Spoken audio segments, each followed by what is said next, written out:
वंदे मातरम। 16 अक्टूबर 2020 सायं 8 बजे Facebook friends और आरजेएस फैमिली पॉजिटिव मीडिया से मिलने के लिए उदय मन्ना उपस्थित हो गया है, रोजाना की तरह सायं 8 बजे 16 अक्टूबर 2020। क्या कुछ है आज के दिन, किन किन महापुरुषों की चर्चा करेंगे उसके बारे में, किन की जयंती है, किन की पुण्यतिथि है, इन सब चीज़ों की जानकारी देते हुए हम कुछ समसामयिक बातों की भी जानकारी आप तक पहुंचाएंगे और कुछ ऐसी सकारात्मक सोच के साथ सकारात्मक भारत आंदोलन की बातचीत करेंगे। और आरजेएस का जो राष्ट्रीय सम्मान है आज घोषित किया गया है, यह बिहार से सम्मान आया है, भेंटकर्ता के बारे में बताएंगे, किनके स्मृति में और किस महापुरुष को ये सम्मान दिया जाएगा, किनके नाम पे है, उन सब चीज़ों की चर्चा करेंगे। तो आप जानते हैं कि कार्यक्रम की शुरुआत जो है वो आरजेएस के पॉजिटिव सॉन्ग से की जाती है। बहुत ही अच्छा सॉन्ग है और साहिल जी मुंबई से हैं, उनके सौजन्य से ये हम लोग प्रस्तुत कर रहे हैं सकारात्मक सॉन्ग। सकारात्मक सोच को आओ सारे भारत में फैलाएं, सकारात्मक ऊर्जा का आओ सब में संचार कराएं। ऐसा ना हो कि हम अपनी जिम्मेदारी भूल न जाएं, क्यों इंतजार करें हम किसी का, आओ एक मशाल जलाएं, सकारात्मकता के उदय का चलिए हम उद्घोष कराएं।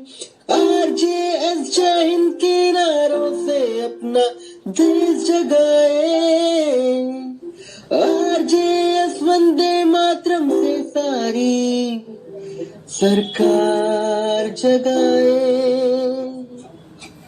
तो आपने देखा है कि ये सकारात्मक सॉन्ग है और आरजेएस एक सकारात्मक सोच है। सकारात्मक सोच सकारात्मक परिणाम देता है और यही देशवासियों से चर्चा करके इन बातों की जानकारी देने की पूरी कोशिश होती है। और आप जानते हैं कि राष्ट्र प्रथम, देश जो है वो सर्वोपरि है और उन चीज़ों को यहाँ पे रिफ्लेक्ट करने के लिए आप लोगों के साथ बातचीत करते हैं, जुड़ते हैं। और रोज़ाना आज 63 एपिसोड फेसबुक लाइव का किया जा रहा है। तो इसी से आप अंदाज़ा लगा सकते हैं कि हम लोग इन बातों में कितने गंभीर हैं और गंभीरता से इस कार्यक्रम को प्रस्तुत किया जाता है।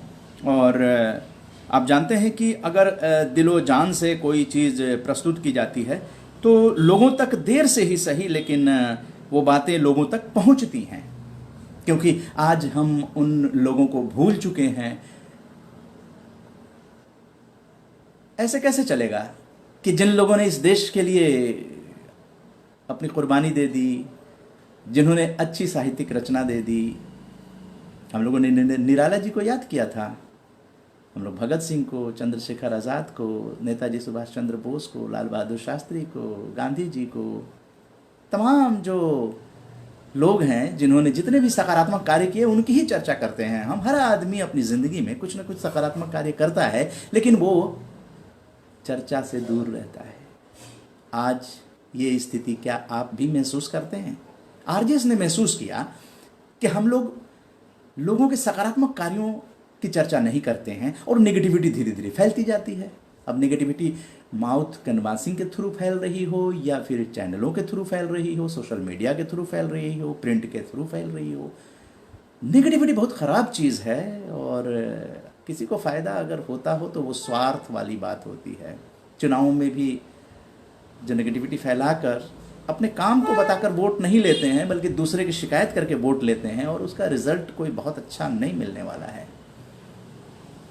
इसलिए ज़रूरत है सकारात्मक भारत आंदोलन की और इसी के लिए ये डेडिकेशन जो है 63वां एपिसोड में आप जुड़े हुए हैं। और 16 अक्टूबर है।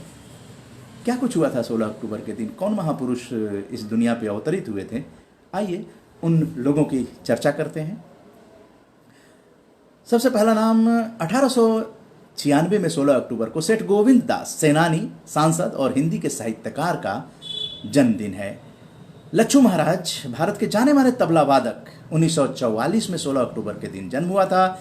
हेमा मालिनी जो प्रसिद्ध अभिनेत्री, ड्रीम गर्ल के नाम से फेमस हैं, भरतनाट्यम की नृत्यांगना, 1948 में 16 अक्टूबर को जन्म हुआ था। नवीन पटनायक उड़ीसा के 14वें मुख्यमंत्री और उनका 1948 में ही 16 अक्टूबर को जन्म हुआ था। विनय मोहन शर्मा, जिन्हें पंडित सुखदेव प्रसाद तिवारी के नाम से जानते हैं, प्रसिद्ध लेखक और आलोचक थे, उनका 1905 में 16 अक्टूबर को जन्म हुआ था। वेद कृष्णमूर्ति, भारतीय महिला क्रिकेटर, 1995 में 16 अक्टूबर को जन्म हुआ था। और 16 अक्टूबर को लॉर्ड कर्जन द्वारा बंगाल का प्रथम विभाजन 1905 में किया गया था।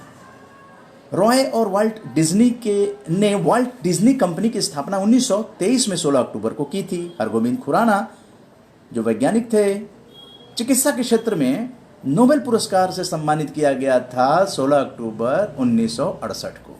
ये जानना भी बहुत जरूरी है। और भारतीय स्वतंत्रता सेनानी गणेश घोष का निधन 1994 में 16 अक्टूबर को हो गया था। तो ये जानना जरूरी है। जनरल नॉलेज का भी क्वेश्चन है और इन लोगों को जानना जरूरी। अब लच्छू महाराज साहब का जो है वो आज जन्मदिन है, तो आइए लच्छू महाराज जी की चर्चा कर लेते हैं। और हम लोग फेसबुक लाइव में 16 अक्टूबर और 17 अक्टूबर की बात करेंगे, यानी आज की बात करेंगे और आने वाले दिन की बात करेंगे। तो 16 अक्टूबर को लच्छू महाराज जी का जन्म हुआ था। लच्छू महाराज जी का बनारस में जन्म हुआ था और भारत के जाने माने तबला वादक थे। उन्होंने बनारस घराने की तबला बजाने की परंपरा को आगे बढ़ाया था। उनके कई शिष्य देश विदेश में तबला बजा रहे हैं और लच्छू महाराज बेहद सादगी पसंद व्यक्ति थे और यही कारण था कि उन्होंने कभी कोई सम्मान ग्रहण नहीं किया। लच्छू महाराज जी का कहना था कि जो कार्यक्रम के दौरान दर्शकों की तालियां मिलती हैं वही हमारा सबसे बड़ा सम्मान है। लच्छू महाराज का जो है वो, उनके पिताजी का नाम वासुदेव महाराज था और लच्छू महाराज 12 भाई बहनों में चौथे थे। एक फ्रांसीसी महिला टीना से लच्छू महाराज ने विवाह किया था। उनकी एक पुत्री है जो स्विट्जरलैंड में है। जैसा कि विकिपीडिया की जानकारी है, भारत कोश की जानकारी है, पूरी दुनिया में अपनी पेशेवर प्रस्तुति के अलावा लच्छू जी ने कई बॉलीवुड फिल्मों के लिए भी तबला बजाया। लच्छू महाराज के वादन की विशेषता ये थी कि उनके पिता वासुदेव महाराज विभिन्न घरानों के तबला वादकों की देखभाल करते हुए उनके घरानों की शेष बंदिशों को संग्रहित कर लच्छू महाराज को प्रदान कर दिया था। लच्छू महाराज ने अपने विकट अभ्यास के जरिए स्वतंत्र तबला वादक एवं संगत दोनों में ख्याति प्राप्त की थी। अब गायन, वादन और नृत्य शैली तीनों की संगत में निपुण थे। लच्छू महाराज एक स्वाभिमानी और पारंपरिक कलाकार थे जिन्होंने छोटे मोटे स्वार्थों के लिए कोई गलत समझौते नहीं किए। हिंदी फिल्मों के प्रसिद्ध अभिनेता गोविंदा लच्छू महाराज जी के भांजे हैं। उन्होंने बचपन में ही लच्छू महाराज को अपना गुरु मान लिया था और गोविंदा जी ने तबला बजाना लच्छू महाराज से ही सीखा। जो फिल्म अभिनेता गोविंदा हैं वो लच्छू महाराज जी के भांजे हैं। और लच्छू महाराज जब कभी भी मुंबई जाते तो गोविंदा के घर पे ही रुकते थे। सन 1972 में भारत सरकार की ओर से लच्छू महाराज ने 27 देशों का दौरा किया था और लच्छू महाराज का निधन 27 जुलाई 2016 को हुआ था। उनकी अंतिम संस्कार जो है बनारस के मणिकर्णिका घाट पर किया गया था। तो ये थे लच्छू महाराज। और 16 अक्टूबर को ड्रीम गर्ल हेमा मालिनी का जन्म हुआ था। तो हमने बताया कि हम लोग 16 अक्टूबर और 17 अक्टूबर की बातचीत करेंगे। और फिल्म अभिनेत्री, नृत्यांगना और राजनीतिज्ञ हेमा मालिनी, तो फिल्म की अभिनेत्री तो हैं ही, ड्रीम गर्ल के रूप में लोग उन्हें जानते भी हैं और भारतीय जनता पार्टी की मथुरा लोकसभा सीट की वर्तमान सांसद भी हैं। वे बॉलीवुड की उन गुनी चुनी अभिनेत्रियों में से शामिल हैं जिनमें सौंदर्य और अभिनय का अनूठा संगम देखने को मिलता है। इस प्रसिद्ध अभिनेत्री और नृत्यांगना ने लगभग 4 दशक के करियर में कई सुपरहिट फिल्मों में काम किया। मुख्य फिल्में इनकी रही हैं शोले, ड्रीम गर्ल, वो शोले वाला डायलॉग आप जानते होंगे, बसंती के नाम से वो तांगा चलाती हैं, धर्मेंद्र और अमिताभ बच्चन उस पर जाते हैं और उसके बाद काफ़ी अच्छी कॉमेडी की गई थी, काफ़ी यादगार कॉमेडी है शोले फिल्म का वो। ड्रीम गर्ल, क्रांति, रजिया सुल्तान, बागबान आदि इनकी सुंदरता और अदाओं के कारण इन्हें बॉलीवुड की ड्रीम गर्ल कहा जाने लगा और पद्मश्री 2000 में मिल गया और सीता और गीता फिल्म के लिए सर्वश्रेष्ठ अभिनेत्री फिल्म फेयर पुरस्कार मिला। 1973 में film fair life time achievement award भी मिला। लुप्त हो रही नृत्य शैली मोहिनी अट्टम के अस्तित्व को बनाए रखने के लिए हेमा मालिनी का योगदान जो है वो बहुत ही उल्लेखनीय है। तो आइए हेमा मालिनी और लच्छू महाराज जी को एक बार देखते हैं। सभी जानते भी होंगे। और अब लच्छू महाराज जी हैं, ये गोविंदा जो हैं इनके भांजे हैं। लच्छू महाराज जी जयंती पे याद किया जा रहा है, लच्छू महाराज जी को, हेमा मालिनी को। तो इस तरह से हम लोग जो हैं वो 16 अक्टूबर की बातचीत कर लिए। और यहाँ पर ये जानकारी देना चाहेंगे कि ये सारा कार्यक्रम जो है वो यूट्यूब पे लोड कर दिया जाता है। अब आइए 17 अक्टूबर को जयंती है, उन लोगों की चर्चा कर लेते हैं। 1817 में सर सैयद अहमद खां, अलीगढ़ ओरिएंटल कॉलेज के संस्थापक का जन्मदिन। 1877 में सिस्टर यूप्रासिया, भारतीय ईसाई महिला संत का 17 अक्टूबर को जन्मदिन। आर के षणमुखम चट्टी, राजनीतिज्ञ और स्वतंत्र भारत के पहले वित्त मंत्री, 1892 में 17 अक्टूबर को जन्म हुआ। शिवानी जो सुप्रसिद्ध उपन्यासकार हैं, 1923 में 17 अक्टूबर को जन्म। चंद्रशेखर रथ, ओडिशा के सुप्रसिद्ध कथाकार और साहित्यकार, 1929 में 17 अक्टूबर को जन्मदिन। 1931 में 17 अक्टूबर को एस.जी. जमीर, जो नागालैंड के भूतपूर्व छठे मुख्यमंत्री रहे हैं, उनका जन्मदिन। दूधनाथ सिंह, हिंदी के प्रसिद्ध साहित्यकार, 1936 में 17 अक्टूबर को जन्मदिन। स्मिता पाटिल, हिंदी फिल्मों की प्रसिद्ध भारतीय अभिनेत्री, 1955 में 17 अक्टूबर को राज बब्बर से इनकी शादी हुई थी। और 1970 में अनिल कुंबले, भारतीय क्रिकेट खिलाड़ी का 17 अक्टूबर को जन्मदिन। वहीं पर अनिल कुंबले जो भारतीय क्रिकेट टीम का प्रमुख लेग स्पिनर, वे भारतीय टीम के कप्तान भी रहे। और तो उनका जन्मदिन 1970 में। 1999 में सबा फिरदौस मन्नू, छात्रा, पंडित शंभुनाथ शुक्ला विश्वविद्यालय शहडोल, उपनाम मन्नू का जन्मदिन। 17 अक्टूबर को मदर टेरेसा को 1979 में शांति के लिए नोबेल पुरस्कार प्रदान किया गया था। मदर टेरेसा को 17 अक्टूबर को 1979 में शांति के लिए नोबेल पुरस्कार मिला था। और आरजेएस का राष्ट्रीय सम्मान जो है वो सब्जवारी परिवार ने भेंट किया है मदर टेरेसा के नाम का। 17 अक्टूबर को स्वतंत्रता सेनानी सारंगर दास का जन्म 1887 को हुआ था। और 17 अक्टूबर को हिंदी फिल्मों की प्रसिद्ध अभिनेत्री स्मिता पाटिल का जन्म 1955 में। और वेदांत के विद्वान स्वामी रामतीर्थ का निधन 1906 को 17 अक्टूबर के दिन हुआ। तो इस तरह से 16 अक्टूबर और 17 अक्टूबर की बात हम लोग कर रहे हैं। वहीं पर सिख इतिहास के महान योद्धा जनरल बंदा सिंह बहादुर जी की आज 350वीं जयंती पर उन्हें शत शत नमन। 16 अक्टूबर को 1670 में जन्म हुआ था राजौरी में। बंदा बहादुर, जनरल बाबा बंदा सिंह बहादुर जी, इन्होंने बहुत ही वीरता का काम किया है।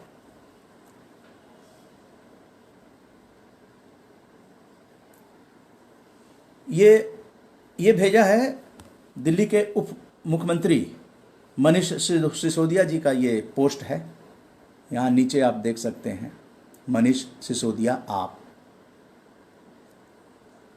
उन्होंने भी याद किया है। आइए कुछ इनके बारे में डिटेल जानकारी देते हैं। बहुत ही साहसी थे, इन्होंने बहुत ही वीरता का काम किया है।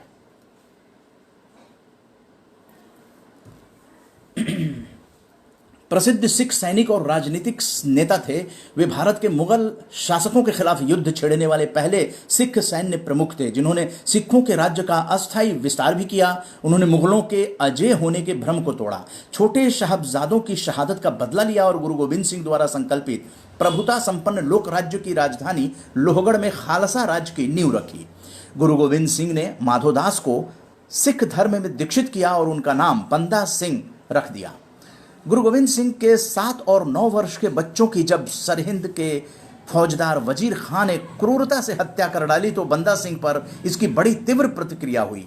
उसने वजीर खान से बदला लेना अपना मुख्य कर्तव्य मान लिया। उसने पंजाब आकर बड़ी संख्या में सिखों को संगठित किया और सरहिंद पर कब्जा करके वजीर खान को मार डाला। बंदा सिंह बहादुर का संपूर्ण जीवन ये बताता है कि वो महान शूरवीर, दिलेर और साहसी योद्धा थे, जिनकी ताकत के आगे पंजाब और पहाड़ी इलाकों के मुस्लिम शासक कच्ची दीवार की तरह गिरते और मिट्टी में मिलते चले गए। उन्होंने कुछ ही वर्षों में पंजाब के प्रमुख नगरों को जीतकर गुरु नानक देव जी और गुरु गोविंद सिंह जी के नाम का सिक्का भी जारी किया।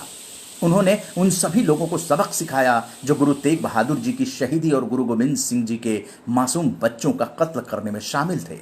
आखिरी दिनों में बंदा सिंह बहादुर को मुगलों ने खूब प्रताड़ित किया और उन्हें मुस्लिम बनाने के लिए जोर आजमाइश भी की गई, लेकिन उन्होंने हार नहीं मानी और देश के खातिर अपना बलिदान दे दिया। तो इस तरह से हमारे जनरल बाबा बंदा सिंह बहादुर जी को 350वीं जयंती पर शत शत नमन करते हैं आरजेएस फैमिली पॉजिटिव मीडिया और फेसबुक फ्रेंड्स। तो इस तरह से इन महापुरुषों को याद करके हम अपने इतिहास से सबक लेते हैं, लेकिन लगता है कि सबक जो है वो अपने देश में लोग नहीं ले रहे हैं। ये बहुत ही दुख का विषय है, लेकिन हम लोग पॉजिटिव चर्चा करते रहेंगे। आइए आपको कुछ आकाशवाणी के सौजन्य से कुछ समाचारों पर प्रकाश डालते हैं। मुख्य समाचार। प्रधानमंत्री ने खाद्य और कृषि संगठन की 75वीं वर्षगांठ पर 75 रुपए का स्मारक सिक्का आज जारी किया। प्रधानमंत्री ने 8 फसलों की अधिक पोषण वाली 17 किस्में राष्ट्र को समर्पित की। प्रधानमंत्री ने कहा, किसान खाद्य क्रांति की दिशा में सरकार के प्रयासों में एक महत्वपूर्ण स्तंभ है। देश में स्वस्थ होने की दर 87.56% हुई। डेनमार्क ओपन बैडमिंटन में किदाम्बी श्रीकांत क्वार्टर फाइनल में पहुंचे। विदेश सचिव हर्षवर्धन श्रृंगला ने नई दिल्ली में नियुक्त विदेशी राजनयिकों के लिए एक नई व्याख्यानमाला का शुभारंभ किया। आज विश्व हैंड वॉशिंग डे दिवस। सरकार का नागरिकों से अनुरोध, युद्ध में शहीद वीरों की विधवाओं और बच्चों और पूर्व सैनिकों के कल्याण के लिए सशस्त्र बल झंडा दिवस पर कोष में खुलकर दान दें। वंदे मातरम मिशन के अंतर्गत अब तक 18 लाख से अधिक भारतीयों को स्वदेश लाया गया। अंतर्राष्ट्रीय क्षेत्र में भारत का प्रभाव लगातार बढ़ रहा है। बांग्लादेश चीनी को कोरोना वैक्सीन के तीसरे चरण के परीक्षण में वित्तीय सहायता नहीं देगा। चीन, रूस और क्यूबा के साथ पाकिस्तान को भी संयुक्त राष्ट्र मानवाधिकार परिषद के लिए चुना गया। और अब आइए कुछ और समाचारों से रूबरू कराते हैं आपको।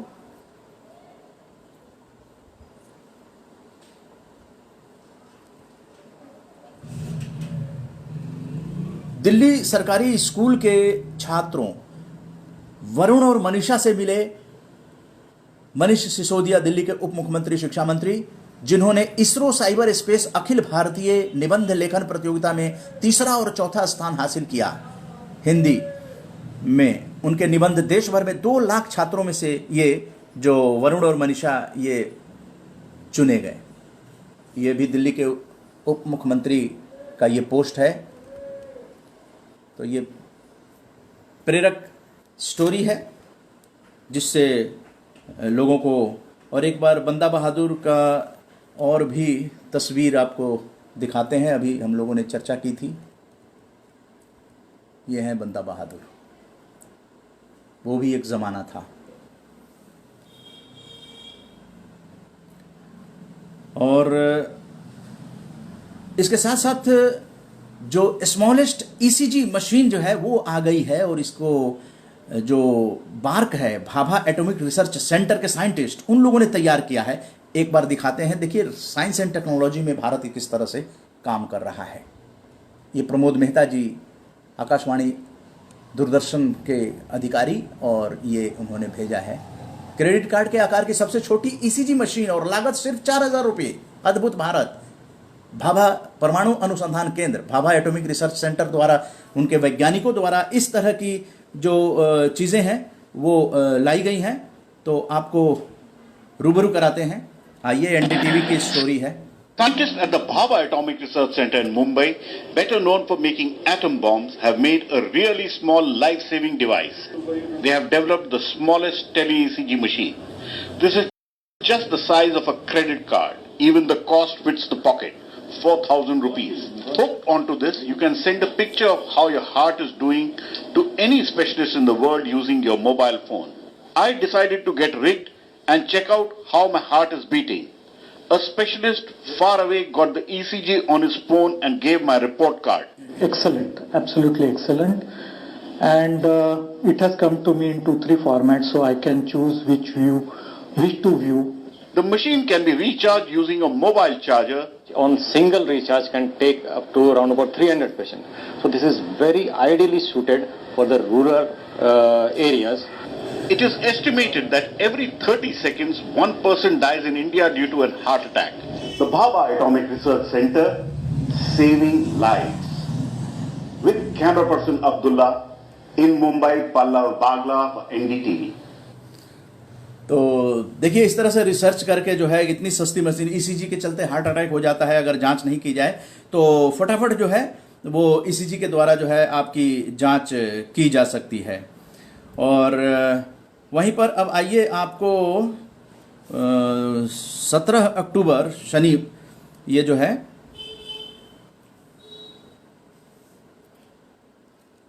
आदि शक्ति माँ दुर्गा की उपासना का महा उत्सव जो है नवरात्रि कल से शुरू होने जा रहा है। 17 अक्टूबर से नवरात्रि के 9 दिनों तक देवी दुर्गा के अलग अलग 9 रूपों शैलपुत्री, ब्रह्मचारिणी, चंद्रघंटा, कुष्मांडा, स्कंद माता, कात्यायनी, कालरात्रि, महागौरी और सिद्धदात्री की पूजा किए जाने का विधान है। नवरात्रि की पूजा से पहले यानी नवरात्र के पहले दिन घट स्थापना यानी कि कलश स्थापना की जाती है और समस्त देवी देवताओं का आह्वान किया जाता है और इसके बाद 9 दिनों तक माँ के अलग अलग रूपों का पूजन होता है। पुराणों के अनुसार कलश को भगवान विष्णु का रूप मानते हैं, इसलिए लोग माँ दुर्गा की पूजा करने से पहले कलश स्थापित कर उसकी पूजा करते हैं। 9 दिनों तक भूल से भी किसी को मदिरा या मांस का सेवन नहीं करना चाहिए। यहाँ तक कि नवरात्रि के 9 दिनों तक प्याज या लहसुन का उपयोग या सेवन करना भी वर्जित किया गया है। तो ये समाचार संपादक विजय शर्मा आरजेएस फैमिली से जुड़े हुए वरिष्ठ पत्रकार ने ये भेजा है। और वहीं पर आज विश्व एनेस्थेसिया दिवस है। ओम प्रकाश झुंझुनवाला जी लिखते हैं आरजेएस फैमिली से जुड़े हुए, वंदे मातरम। आज विश्व एनेस्थियोलॉजी दिवस है। विश्वव्यापी एनेस्थेसियोलॉजी चिकित्सकों को हार्दिक बधाई दे रहे हैं। आप गंभीर बीमारी से दुखी कष्टमय मरीजों की सर्जिकल चिकित्सा कष्ट रहित करने का माहौल बनाते हैं, साथ ही सर्जिकल शॉक से निवृत्त होने तक उनके कष्टों से, यानी कि जो सुई दे दी जाती है या एनेस्थीसिया दे दिया जाता है तो फिर ऑपरेशन करना जो है आसान हो जाता है। उसके बारे में आपने ओम प्रकाश झुंझुनवाला जी ने लिखा है और आपने गीता में भगवान कृष्ण के वचन संस्कृत में श्लोक भी लिखा है और बताया है कि इस तरह से एनेस्थीसिया से ये होता है। तो आज दिवस है। अक्सर किसी मरीज की सर्जरी से पहले डॉक्टर उसे एनेस्थीसिया देकर बेहोश करते हैं और एनेस्थीसिया मेडिकल साइंस की वो महत्वपूर्ण शाखा है जो मरीज को अवचेतन अवस्था में निश्चेतन अवस्था में ले जाती है, जिससे सर्जरी के दौरान मरीज को दर्द का एहसास नहीं होता है। एनेस्थीसिया के प्रति जागरूकता लाने के लिए हर साल 16 अक्टूबर को वर्ल्ड एनेस्थीसिया डे यानी विश्व संज्ञाहरण दिवस, ये संज्ञाहरण दिवस एनेस्थीसिया को यहाँ बताया जा रहा है, ये मनाया जा रहा है आज के दिन। और आज के दिन जो है पूर्व प्रधानमंत्री भारत रत्न श्री लाल बहादुर शास्त्री जी के नाम पर आरजेएस का राष्ट्रीय सम्मान बिहार भोजपुर के कसाब गांव की एक महिला किसान उद्यमी श्रीमती राजकुमारी देवी ने अपने दिवंगत पति स्वर्गीय श्री वीरेंद्र प्रसाद सिंह सेवानिवृत्त की स्मृति में घोषित किया है। तो एक बार रूबरू कराते हैं। आरजेएस भारत उदय लाल बहादुर शास्त्री राष्ट्रीय सम्मान 2021। हार्ट अटैक से डेथ हो गई थी।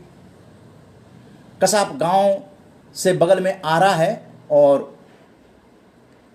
वहां एक बार वो आरा अस्पताल में गए थे, लेकिन वहां डॉक्टरों ने कहा कि अब ठीक हो गए हैं। फिर वो गांव चले आए और उसके बाद दर्द उठा और फिर वो हॉस्पिटल नहीं पहुंच पाए और हार्ट अटैक से इनकी डेथ हो गई। वीरेंद्र प्रसाद सिंह जी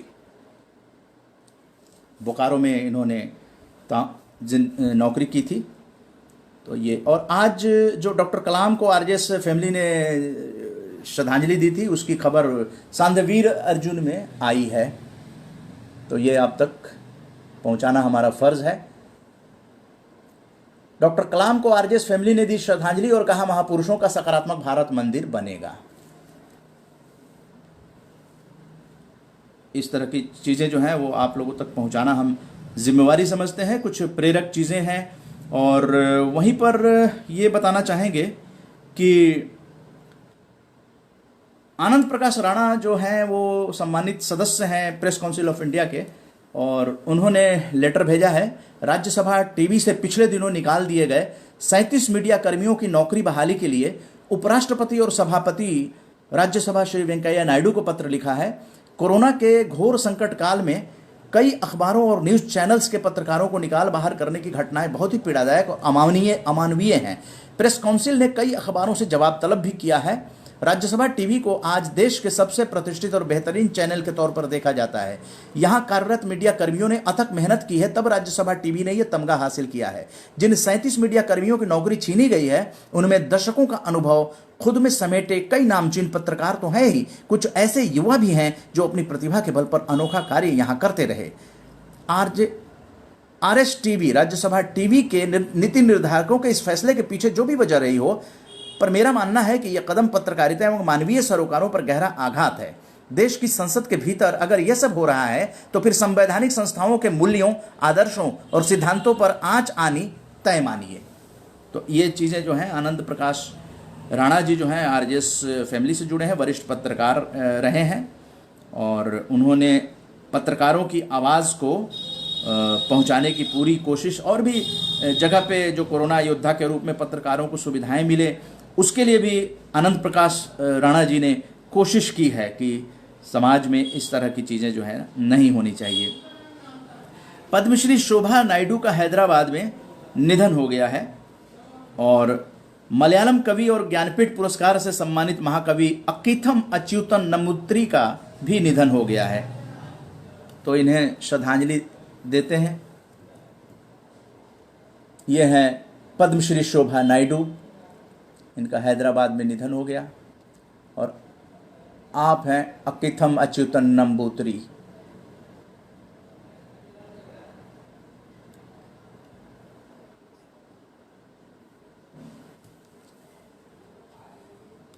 और एक जो घटना है वो असम का काजीरंगा राष्ट्रीय उद्यान 21 अक्टूबर से पर्यटकों के लिए दोबारा खुलेगा। ये मुख्यमंत्री सर्बानंद सोनोवाल उद्यान को फिर खोले जाने के सिलसिले में आयोजित समारोह में उपस्थित भी रहेंगे, ऐसी खबर है। उद्यान के निदेशक P शिव कुमार ने ये खबर दी है और 21 अक्टूबर से कोहरा और बगोरी रेंज खोले जाएंगे, जबकि 2 शेष रेंज नवंबर में खुलेंगे। असम का काजीरंगा राष्ट्रीय उद्यान की ये खबर है।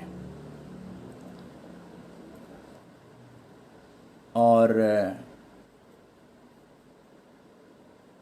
बिहार में विधानसभा चुनाव के पहले चरण में 71 निर्वाचन क्षेत्रों में प्रचार तेज है। तेलंगाना में भारी वर्षा और अचानक आई बाढ़ के कारण 5,000 करोड़ रुपए का नुकसान हुआ है। स्थानीय कारीगरों, शिल्पकारों, बुनकरों को एक मंच प्रदान कराने के उद्देश्य से जम्मू कश्मीर सरकार द्वारा फ्लिपकार्ट के साथ समझौते पर हस्ताक्षर किया गया है। महाराष्ट्र के उप मुख्यमंत्री ने सोलापुर जिले के पंढरपुर में कल दीवार ढहने से 6 लोगों की मृत्यु के मामले की जांच के आदेश दिए हैं। और राष्ट्रीय राजधानी में वायु प्रदूषण से निपटने के लिए रेड लाइट ऑन, गाड़ी ऑफ अभियान की शुरुआत की गई है। IPL क्रिकेट में शाम शारजा में रॉयल चैलेंजर्स बेंगलोर का मुकाबला किंग्स 11 पंजाब से। इस तरह की चीज़ें जो हैं वो देश में हो रही हैं और वंदे मातरम मिशन के अंतर्गत अब तक 18 लाख से अधिक भारतीयों को स्वदेश लाया गया है। इसी के साथ एक अहम खबर जो है वो जानना बहुत ज़रूरी है कि देश में किस तरह की नकारात्मकता क्या नुकसान कर रही है। और गाँवों में अगर पुलिस के सामने ही कोई व्यक्ति जो अपने आप को तथाकथित नेता, और वो गोली मार देता है किसी को और फायरिंग कर देता है पुलिस के सामने, उत्तर प्रदेश पुलिस के सामने, अब आप इसको क्या कहेंगे कि मतलब एकदम से खौफ ख़त्म हो गया है और पुलिस उसे पकड़ती भी है लेकिन फिर वो फरार भी हो जाता है। तो ये क्या चल रहा है? इन सब चीज़ों पर विचार करने की ज़रूरत है, क्योंकि ये देश में इस तरह से माहौल नहीं होना चाहिए और आप सभी इन चीज़ों पर विचार करें। सकारात्मक भारत आंदोलन की इसलिए ज़रूरत है क्योंकि देश में नकारात्मक लोगों की संख्या बहुत है, लेकिन उसके पीछे वजह यह है कि जो सकारात्मक लोग हैं वो सकारात्मक बातें कर नहीं रहे हैं। अगर वो सकारात्मक बातें या विचार प्रकट करना शुरू कर दें तो माहौल अच्छा बनेगा और ये आने वाली पीढ़ियों के लिए, क्योंकि हर आदमी धन कमाने के पीछे लगा हुआ है। धन कमाकर वो किसके लिए छोड़ जाता है? अपने विरासत में अपने संतान को, अपने वंश, अपने जो भी अगली पीढ़ी को दे जाता है, लेकिन वो अगली पीढ़ी भी सुरक्षित नहीं रहेगी, क्योंकि माहौल बनना बहुत ज़रूरी है। इसलिए सकारात्मक भारत आंदोलन की ज़रूरत है और इसको समझना पड़ेगा।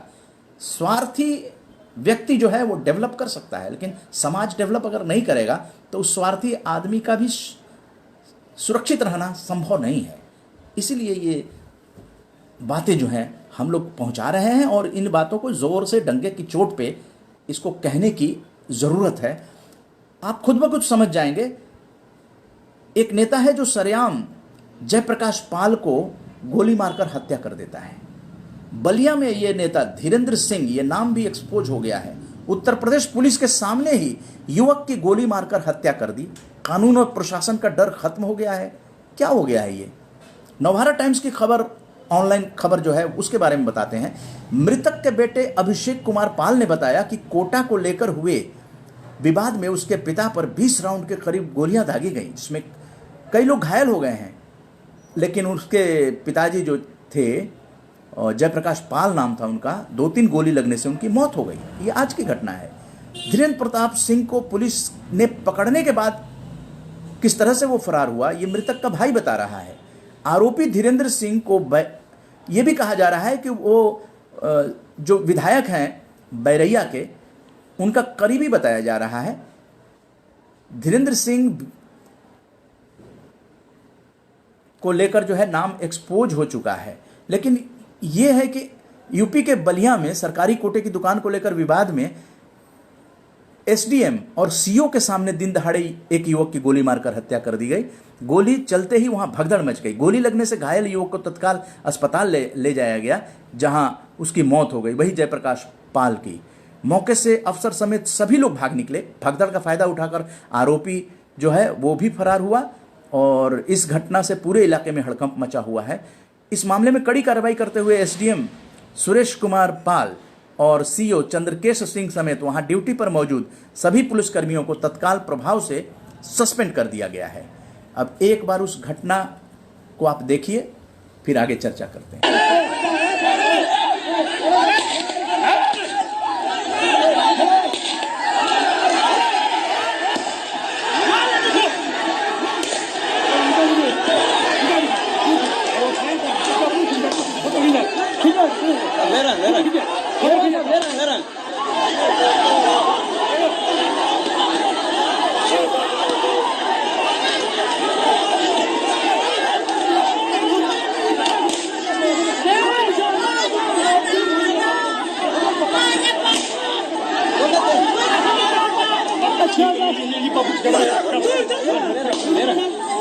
एकदम ले रहा है सर। कहाँ बड़ा है? ना बड़ा सर।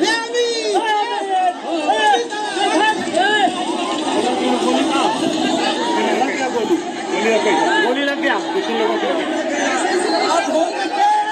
देखिए, लोग कह रहे हैं काफ़ी दूर से ये रिकॉर्डिंग किसी ने की है और वहीं पर पुलिस के सामने ही जो कुछ हुआ है उसका भी एक नजारा दिखा। दूसरे पक्ष के जयप्रकाश पाल पर गोली मार दी। गोली लगते ही जयप्रकाश पाल जमीन पर गिर गए। वहां मौजूद लोग जब उन्हें अस्पताल ले गए, लेकिन रास्ते में ही जयप्रकाश ने दम तोड़ दिया। इस गोलीकांड में कुल 1 दर्जन लोग घायल हुए। जब ये हो रहा था उस वक्त सरकारी कर्मचारी और उत्तर प्रदेश की पुलिस वहीं मौजूद थी। इस मामले में यूपी सरकार ने बड़ा कदम उठाते हुए एसडीएम, सीओ समेत मौके पर मौजूद पुलिसकर्मियों को निलंबित कर दिया है।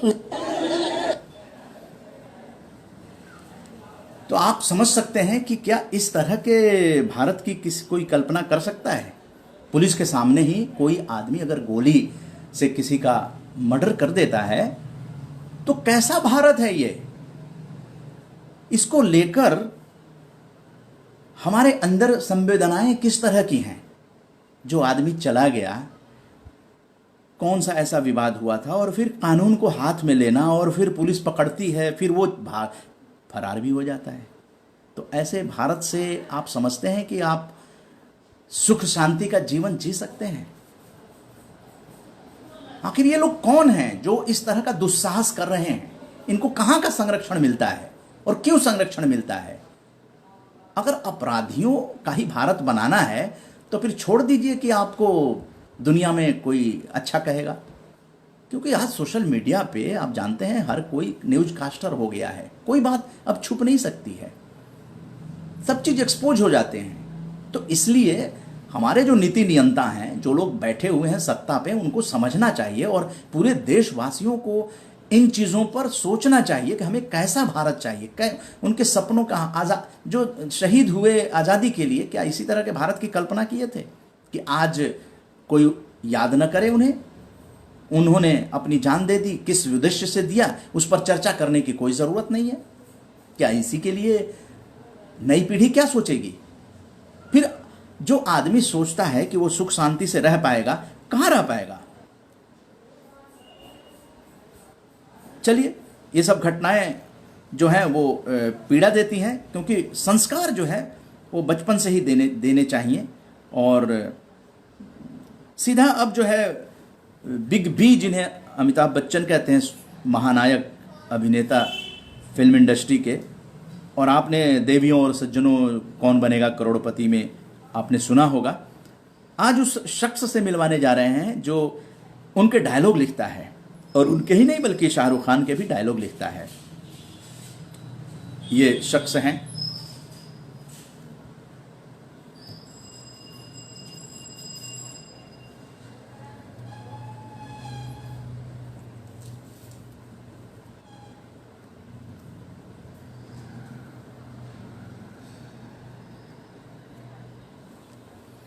और इनका नाम है आर डी तैलंग। ये बीबीसी की एफबी पर स्टोरी शेयर है।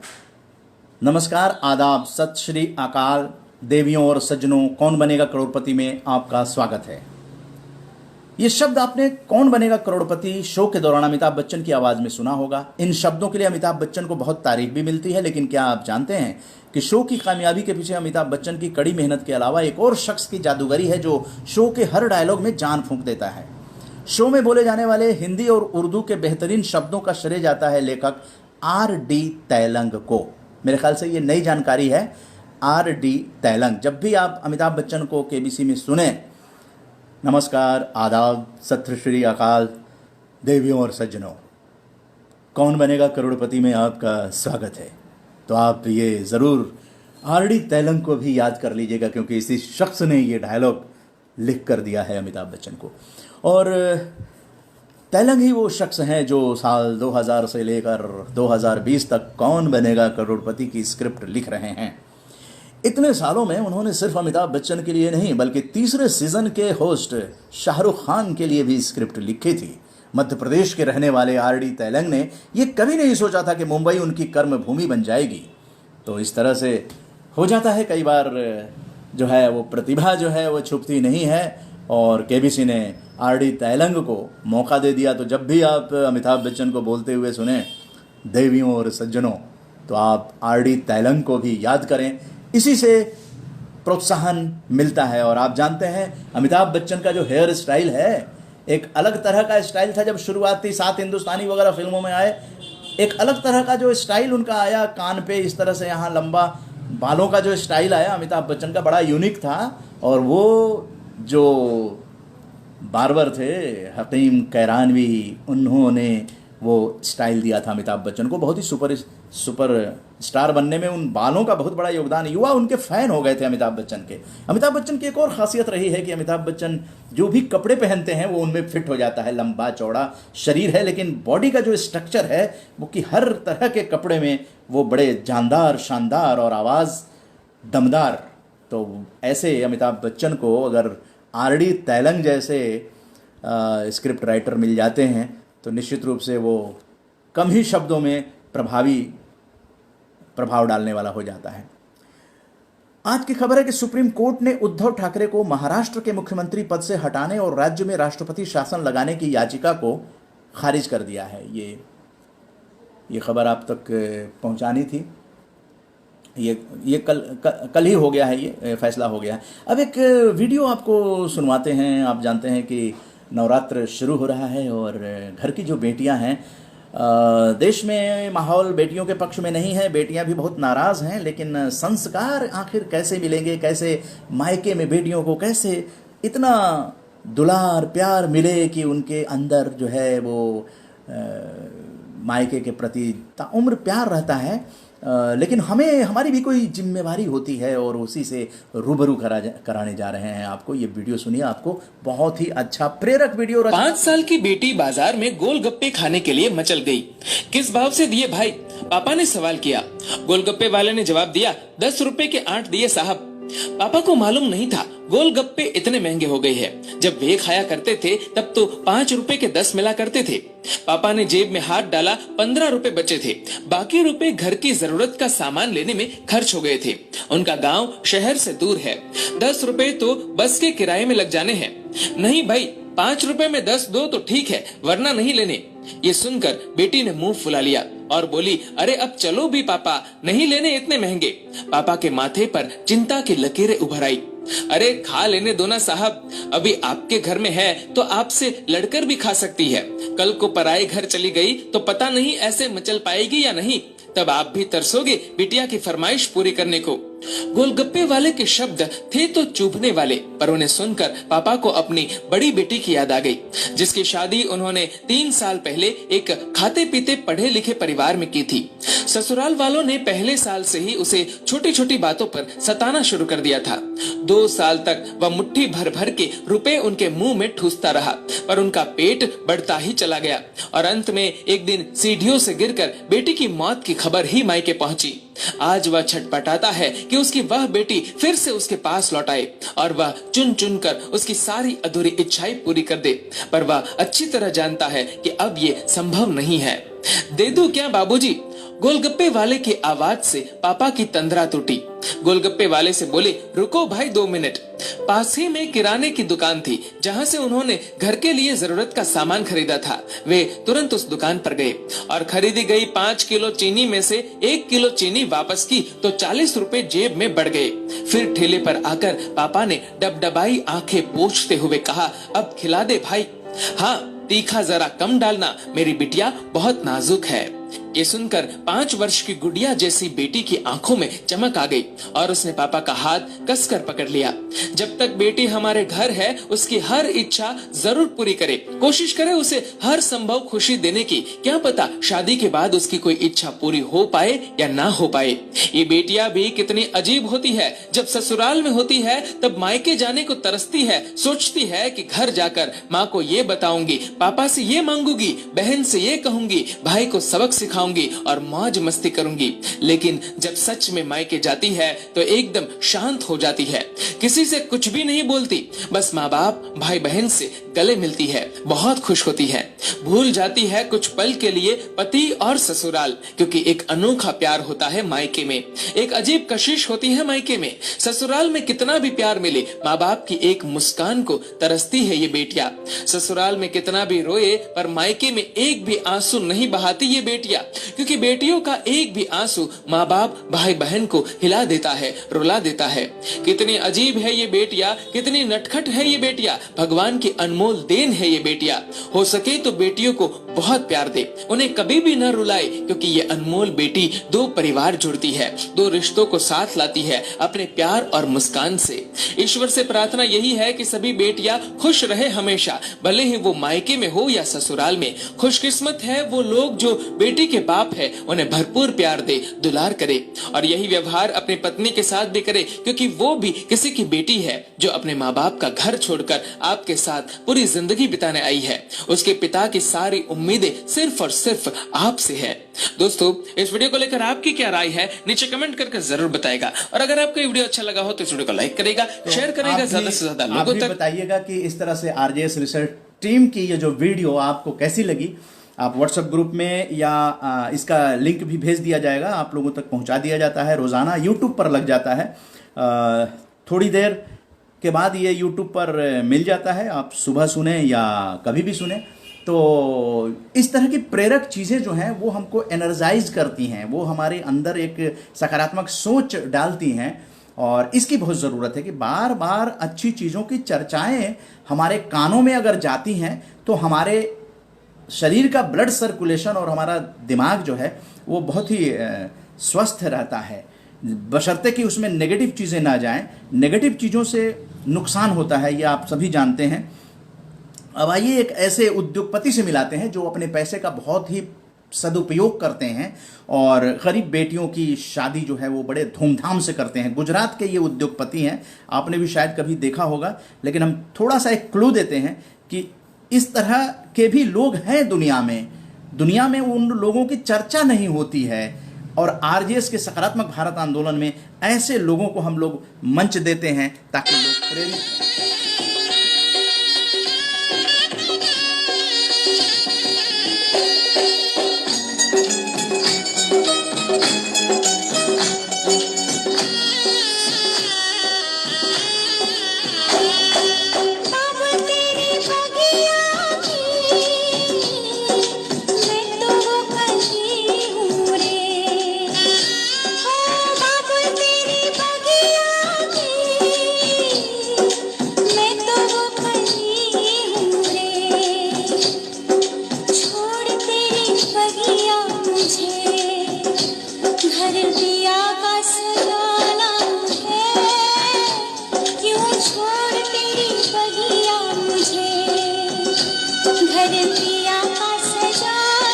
કોઈ પણ પ્રકારની ઇમરજન્સી માટે બેટી ઘર ડોક્ટરની સુવિધા બહાર ઉપલબ્ધ છે।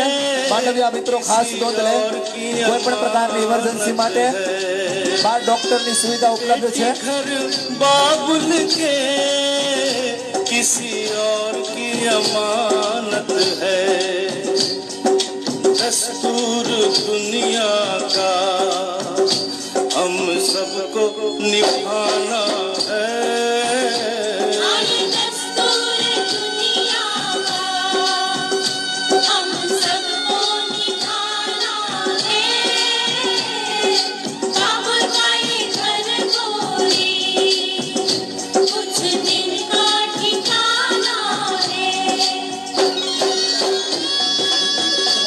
તમામ દીકરીઓ ધીમે ધીમે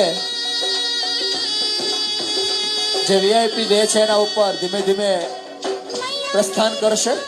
સાથે સાથે એમના કેમેરામેન પણ પ્રસ્થાન કરશે। આજ ઘડી એવી છે કે ઘડીના માધ્યમથી 131 દીકરીઓના પાલક પિતા જેમ મજબૂત વડલો પોતાની વડવાઈઓને આળોગતો ઉભો હોય એમ 131 દીકરીઓ સાથે મહેશભાઈ દીકરીઓને વિદાય આપી રહ્યા છે। સાથે લખાણી પરિવારના માવજીભાઈ લખાણી દીકરીઓના માથે હાથ મૂકી એમને આશીર્વાદ આપે છે। સાથે સાથે કુમારને પણ સરસ મજાની સલાહ આપે છે। રડતી જાય છે દીકરીને કંઈક વાત કરતી જાય છે। મહેશભાઈ એમના કાનની અંદર સરસ મજાની જિંદગીની સલાહ, જીવન જીવવાની કળા અને સરસ મજાનું જીવન તમારું વ્યતીત થાય એવા આશીર્વાદ આપે છે। દરેક કુમારને પણ એવો સાથ અને સહકાર આપે છે। बहना तू ये क्या जाने, कलेजे के टुकड़े को અને रो के જે દીકરી અને કુમારના ફોટોગ્રાફર સાથે ના હોય એ રસિકભાઈ ગાયત્રી સ્ટુડિયો પાસેથી પોતાના ફોટા મેળવી લેશે। જે દીકરી અને કુમારના ફોટોગ્રાફર સાથે ના હોય એ રસિકભાઈ ગાયત્રી સ્ટુડિયો પછી પોતાના ફોટોગ્રાફ મેળવી લેશે। પરંતુ ખાસ નોંધ લેવી, દીકરી અને કુમાર સાથે એમના ફોટોગ્રાફર જાય જ। इस तरह से ये उद्योगपति जो है सामूहिक विवाह में इस तरह से अपना योगदान देते हैं। गुजरात के ये उद्योगपति हैं और अभी ईसीजी जो है 4,000 रुपये में बार्क ने तैयार कर दिया है। उसके बारे में आप लोगों को जानकारी दी गई। जो लोग देर से जुड़े हैं उन लोगों को ये जानना चाहिए कि जो भाभा एटॉमिक रिसर्च सेंटर है उसने ये डेवलप किया है। और आज जो देवियों और सज्जनों अमिताभ बच्चन का डायलॉग जो बोलते हैं वो आरडी तेलंग साहब हैं। और आज जनरल बाबा बंदा सिंह बहादुर जी 350वीं जयंती पर उन्हें शत शत नमन किया गया। और 16 और 17 का जो है वो आप लोगों को इतिहास बताया गया महापुरुषों के बारे में, कौन किन का जयंती है, पुण्यतिथि है और एक बच्चे को क्या संस्कार देने चाहिए ताकि वो भी पिता की तरह बने। नाम दे दे इसने हट जा रे।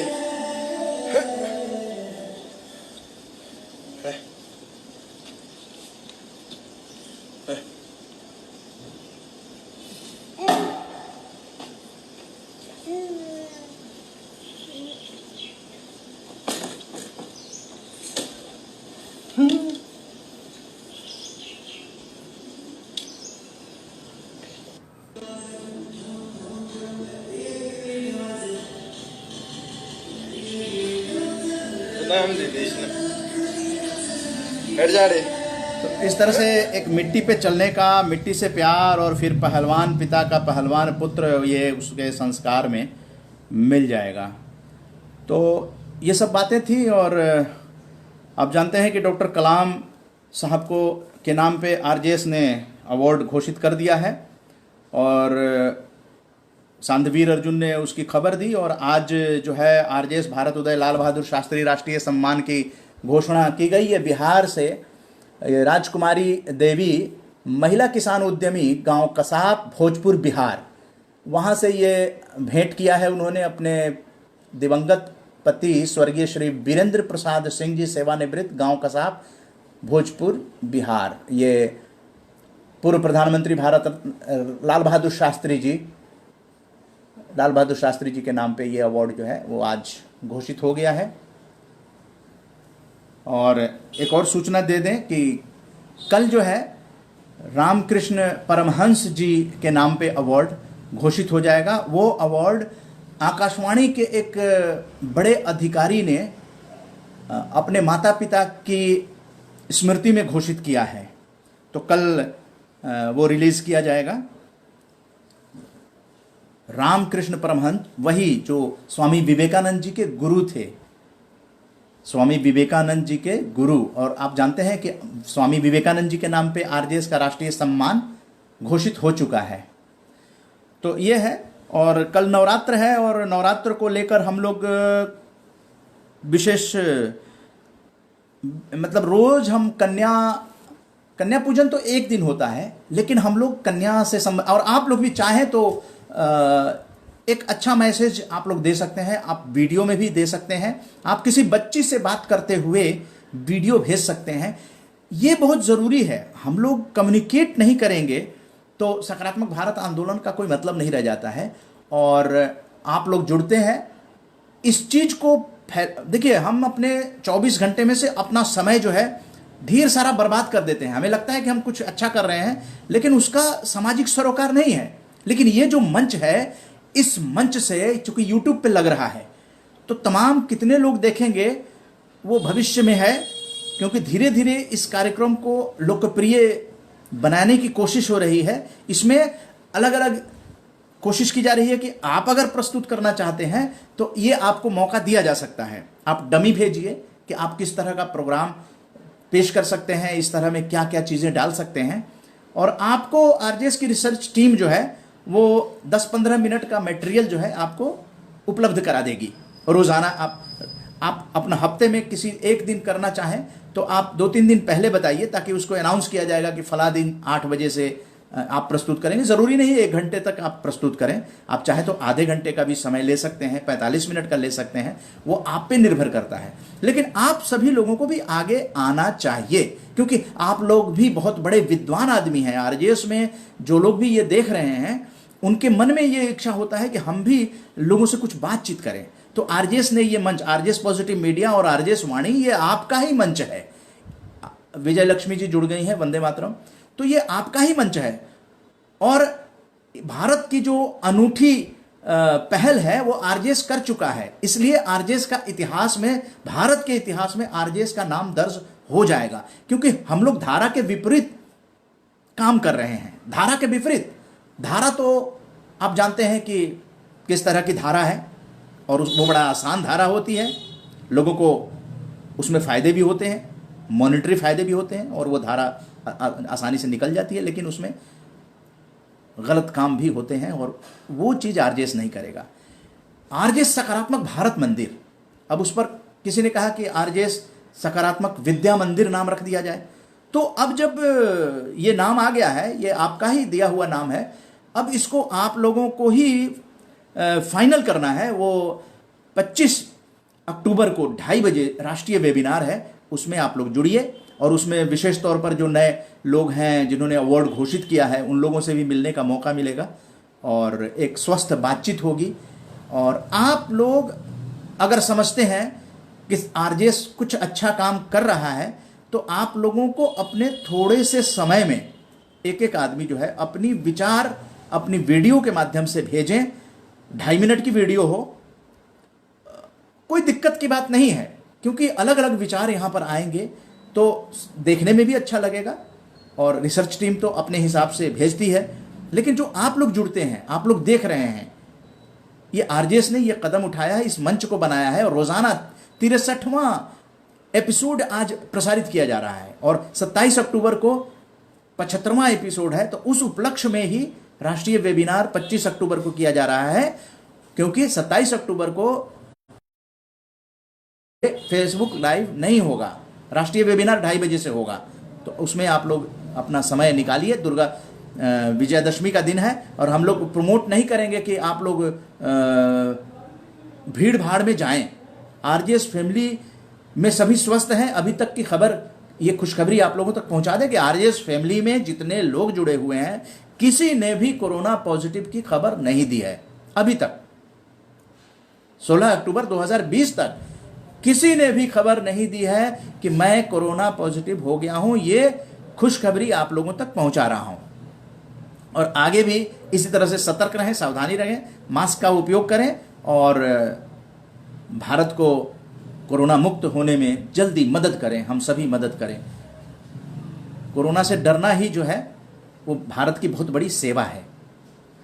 तो इस तरह की बातें हैं, और आप लोग अपनी वीडियो 2.5 मिनट की बनाकर आप सोचिए कि अगर आप लोग भेजना शुरू करेंगे तो आपका ही कार्यक्रम ये बेहतर बनेगा, और आपका इंटरेस्ट भी इसमें आएगा। लेकिन अभी बातचीत करते हैं, घंटे का समय होने जा रहा है। डॉक्टर विनय कुमार विष्णुपुरी जी, जय हिंद, वंदे मातरम। और पटना से जुड़े हैं डॉक्टर विष्णुपुरी जी, और तमिलनाडु से शेख वहाब साहब जुड़े हैं, एसोसिएट प्रोफेसर हैं वहाँ तमिलनाडु में, इस्लामिया कॉलेज में हिंदी विभागाध्यक्ष हैं। और आरजेएस एडमिन जो जुड़े हैं दीपक स्मिता श्रीवास्तव जी, इन्होंने शेयर किया होगा, जैसा कि कहा जाता है। आप लोग भी शेयर कर सकते हैं अगर आप चाहते हैं कि ये सकारात्मक भारत आंदोलन आगे बढ़े, तो शेयर करना ही होगा। प्रखर वार्ष्णेय जुड़े हुए हैं, जय हिंद प्रखर वार्ष्णेय, और आरजेएस स्टार हैं, और राष्ट्रीय RJS star doctor Narendra tasar जुड़े हैं। और विश्व एनेस्थीसिया दिवस के ऊपर ओम प्रकाश झुनझुनवाला जी का जो मैसेज था वो दिया गया, मेरे ख्याल से आपने देखा होगा, सुना होगा, आपका वो पोस्ट आया था, तो सेलेक्ट कर लिया गया और उसको आज यहाँ पे फेसबुक लाइव में बताया गया। और उमेश कुमार जी आरजेएस एडमिन हैं, वंदे मातरम उमेश जी। और ओम प्रकाश झुनझुनवाला जी कहते हैं, बेटी दुर्गा है, दुर्गा शक्ति माता पिता को देती है, इसलिए ऋषि कात्यायन ने तपस्या करके देवी को बेटी रूप में पाया। और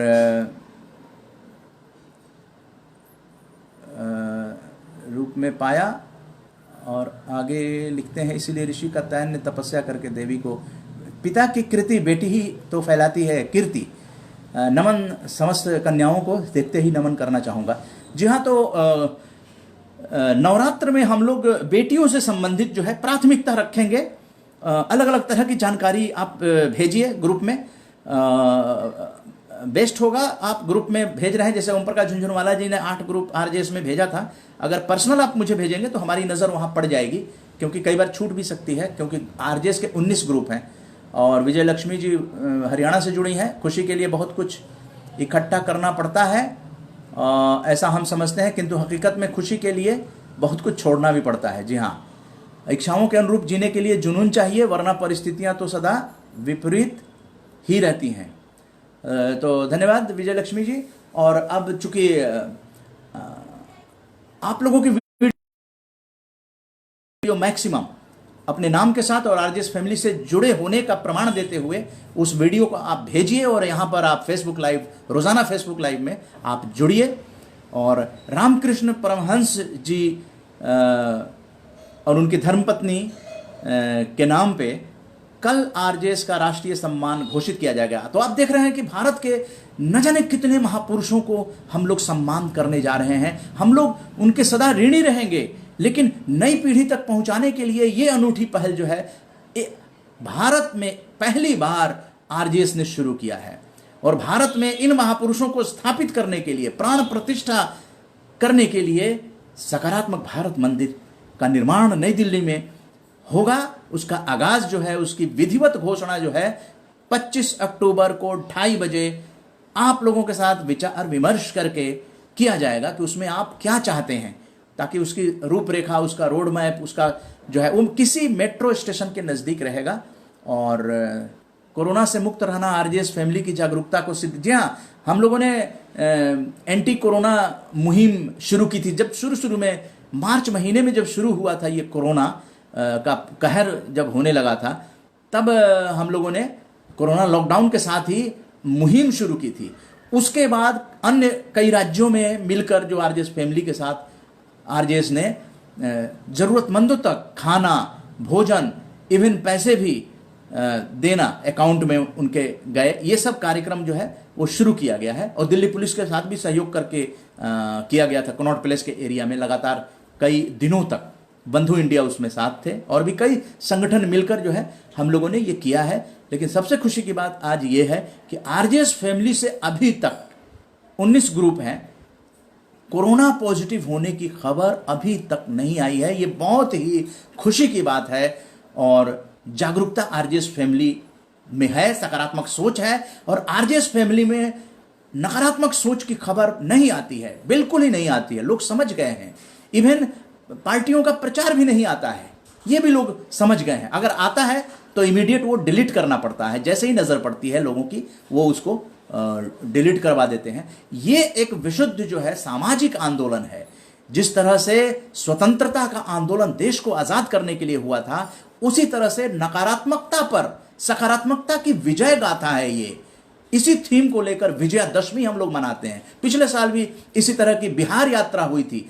8 अक्टूबर से लेकर 22 अक्टूबर तक बिहार की यात्रा हुई थी। वहां कई तरह के आलेख, जो पार्थसारथी थपलियाल साहब जो आरजेएस स्टार हैं, आकाशवाणी के बड़े अधिकारी रहे हैं, उनका लिखा हुआ आलेख बच्चियों तक बिहार में पहुंचाया गया था। और उनसे लेखन प्रतियोगिता कराया गया था, भाषण प्रतियोगिता कराया गया था, क्विज प्रतियोगिता कराया गया था। तमाम तरह की बैठकें हुई थी, अलग अलग भाषाओं पे हुई थी, सिर्फ मैथिली को छोड़कर। भोजपुरी, मगही और मैथिली 3 प्रमुख भाषाएं बिहार की हैं, तो मैथिली में नहीं हुई थी। इसलिए हम लोग मैथिली को सपोर्ट करने के लिए दिल्ली में जो विश्व मैथिली का जो होगा सम्मेलन, तो वो अगर इनवाइट करते हैं तो हम लोग यहाँ समर्थन करेंगे। लेकिन भोजपुरी और मगह का जो क्षेत्र था, वहाँ जाकर आरजेएस पॉजिटिव मीडिया ने बैठकें की थी, लघु बैठकें की थी। पटना में हुई थी, अलग अलग जिलों में हुई। और 22 अक्टूबर को, फिर 8 अक्टूबर से 22 अक्टूबर तक की वो यात्रा यहाँ संपन्न हुई थी। और कई लोगों को श्रद्धांजलि वहाँ दी गई, स्थानीय लोगों को भी, और अवार्ड भी घोषित किए गए थे जो 24 जनवरी 2020 को प्रदान किए गए थे। उनके मेमोरियल अवार्ड था। पहली बार मेमोरियल अवार्ड जो है 24 जनवरी 2020 को हुआ था राष्ट्र प्रथम वंदे मातरम में। अब जय हिंद जय भारत, चूंकि राष्ट्रीय कार्यक्रम स्वतंत्रता दिवस पर होता है, वो इस बार नहीं हो पाया है। उस दिन वेबिनार किया गया था, लेकिन राष्ट्र प्रथम वंदे मातरम और जय हिंद जय भारत दोनों संयुक्त कार्यक्रम बहुत बड़ा हो गया है, बहुत बड़े उद्देश्य के साथ हो गया है। और उसमें किताब जो आएगी राष्ट्रीय लेवल पर जो है, उसमें आलेख आमंत्रित किए गए हैं लोगों से, और वो आ रहे हैं, धीरे धीरे प्राप्त हो रहे हैं। और महापुरुषों जो राष्ट्रीय सम्मान जिनका है, उन लोगों का भी उसमें जीवनी होगी। साथ में जो जिनकी स्मृति में भेंटकर्ता दे रहे हैं, तो भेंटकर्ता का भी फोटो रहेगा, और जिनकी स्मृति में वो अपने परिवार का दे रहे हैं, उनका भी वो उसमें फोटो रहेगी किताब में। और इसके साथ साथ जो सकारात्मक भारत मंदिर बनेगा, उसमें अभी परिकल्पना की जा रही है, वही प्रशस्ति पत्र जो है वहां पे फ्रेम कराकर सकारात्मक भारत मंदिर में स्थापित किया जाएगा। तो इतनी बड़ा पारिवारिक कार्यक्रम जो है अगले गणतंत्र दिवस पर होगा। और बातें तो बहुत कुछ हैं, बहुत सारी हैं, लेकिन आप लोगों को कम से कम 2.5 मिनट के लिए तैयारी करनी पड़ेगी, क्योंकि हमने तो लगातार 63वां दिन 8 बजे 1 घंटे फेसबुक लाइव कर रहा हूं। जितनी मेरी शक्ति है, जितनी मेरी ताकत है, जितना मेरा बुद्धि है।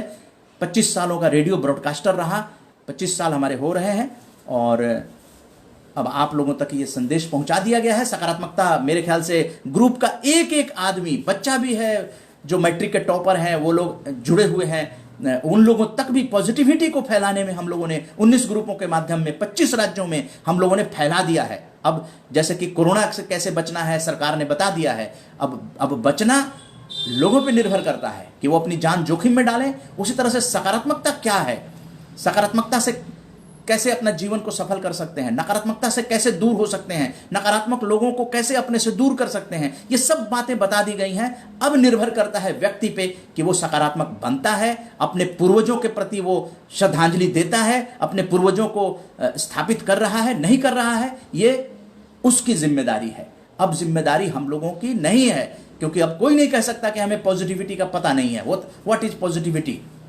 तो ये इन सब बातों को हम लोग भारत में फैला चुके हैं और लगातार सक्रिय हैं। आप हमारे फेसबुक पे देख सकते हैं, कोई भी फोटो, कोई भी न्यूज़ अगर आपको देखनी है जो छप चुकी है, वो सभी फेसबुक, उदय मन्ना के फेसबुक पे अवेलेबल है। आप देख सकते हैं, फोटो उसमें अपना निकाल सकते हैं। अगर आपने बैठकें की हैं, तमाम तरह के इतिहास 5 सालों का उसमें दर्ज है। इसलिए बंधुओं, इस चीज, ये आपकी है, आपकी चीज है, किसी को इस दुनिया से कुछ नहीं ले जाना है, लेकिन एक मंच बन चुका है, ये आपका मंच है और आप उसका सदुपयोग करें अपने लिए, अपनों के लिए। इसको आप नई पीढ़ी के बच्चों तक अगर भेजते हैं तो आपका ही माहौल, आपके ही रिश्तेदार कुछ नई बातों को सीखेंगे, जानेंगे, समझेंगे।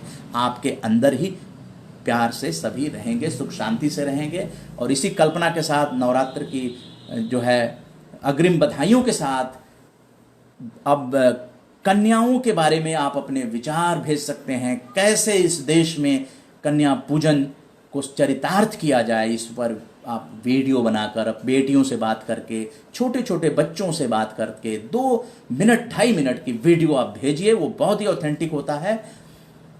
कहीं भी अच्छा आदमी बोलने वाला मिले, उसकी वीडियो कीजिए। मोबाइल हाथ में है और यहाँ पे इसकी कास्टिंग, ब्रॉडकास्टिंग की जाएगी। तो जय हिंद, जय भारत कहने का समय आ गया है। आप भी जो आरजेएस का जो सॉन्ग है, ये बहुत ही अच्छा सॉन्ग है, बहुत ही प्रेरित सॉन्ग है। और इसको सकारात्मक सोच को आओ सारे भारत में फैलाएं, सकारात्मक ऊर्जा का आओ सब में संचार कराएं। ऐसा ना हो कि हम अपनी जिम्मेदारी भूल न जाए।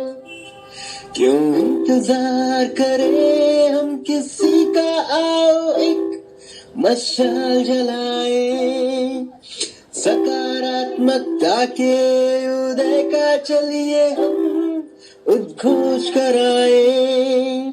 आरजेएस जय हिंद के नारों से अपना देश जगाए। आरजेएस वंदे मातरम से सारी सरकार जगाए। जी हाँ, तो सरकार को जगाने का भी कार्यक्रम जो है वो बहुत जल्द शुरू होगा। आप देखते जाइए। अब अपनी वाणी को हम विराम देते हैं। उदय मन्ना को अनुमति दीजिए। जय हिंद, जय भारत।